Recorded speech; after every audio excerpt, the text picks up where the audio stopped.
დროშებს მოკლე შორტიანი გოგონები არ აფრიალებენ და არც ტრიბუნებია გადაჭედილი, მაგრამ ავტოსპორტს რომ ხომაგები 0-0 საქართველოშიც უჩნდება ფაქტია. რუსთავის საერთაშორისო ავტოდრომიც ყველაფერს აკეთებს იმისათვის, რომ სპორტის ერთ-ერთი ყველაზე სანახაობრივი და ექსტრემალური სახეობა კიდევ უფრო პოპულარული გახადოს.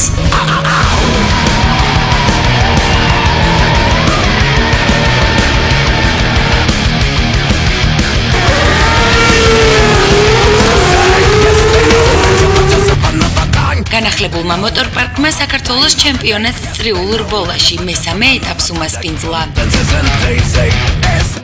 ავტოსპორტი ზოგადად გადიდდა, გაათმაგდა, მინდა თქვა, ეს პირველ რიგში რა თქმა უნდა ავტოდრომის დამსახურებაა, იმიტომ რომ საერთაშორისო სტანდარტებშია, ყველაფერი ისია და იქ არის როგორც უნდა იყოს და სადაც უნდა იყოს. კიდევ უფრო ბევრი პილოტი მოემატა საერთოდ ავტოსპორტს და ზოგადად ფორმულა რომ არის საქართველოში, ეს იმას ნიშნავს, რომ საქართველოს დიდი ნაბიჯებით მიდის ამ მიმართულებით წინ.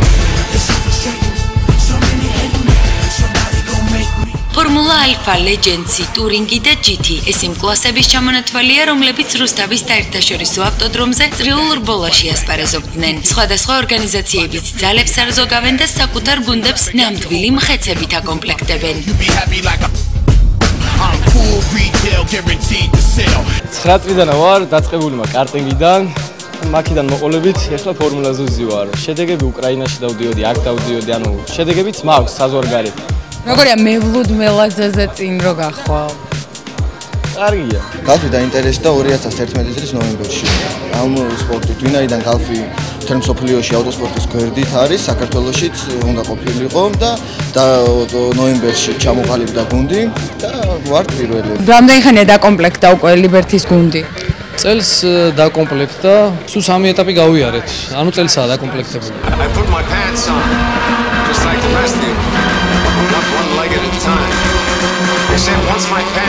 თბილისში ხმები ელვისის სწრაფით ვრცელდება ხოლმე. ხოდა ჩვენც აგალაპარაკებთ. რუსთავის მოტორპარკი ავტოსპორტის ხომაგებს უამრავ სიურპრიზს პირდება. ამჯერად Music Box-ის ვიქტორინის გამარჯვებული გახდა ის ბედნიერი, რომელმაც ფორმულა ალფას მანქანით გაისერნა. თუ ექსტრემალური სპორტით გატაცებული თქვენც ხართ, გირჩევთ საიტს 3W Rim-G-ს ეწვიოთ. შეიძლება შემდეგი ბედნიერი სწორედ თქვენ აღმოჩნდეთ.